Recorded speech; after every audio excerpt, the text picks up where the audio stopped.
How to remove email from Roblox account. Hi everybody, in this video I'll show you the procedure on how to remove email from Roblox account.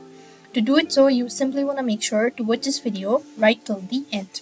So first of all, what you have to do is open up your browser. On the web address bar, type in roblox.com, log into your account.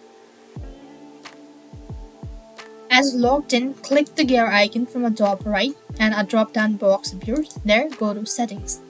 As you are taken to the settings page, this is how it's gonna look like. You'll then be able to see your account info section. Before you actually remove or unlink your email address, make sure that it is already verified. Now click on this pencil shape icon to change your email. Now, you simply want to type in the new email address that you want to replace it with and mark on the terms and condition, click on change email. As you do it so, next thing you have to do is verify your email. To verify, a verification code will be sent to your registered email or to the newly added email, which you have to enter in and you'll have successfully verified it. If you have two-step verification enabled, then you might be asked to enter in the code as well or enter in your password associated with your Roblox account. And with that being said, you'll have successfully removed email from Roblox account. So that is how it's done. I hope the video was helpful. Make sure to like, share and subscribe to our channel. Thank you for watching. See you in the next video.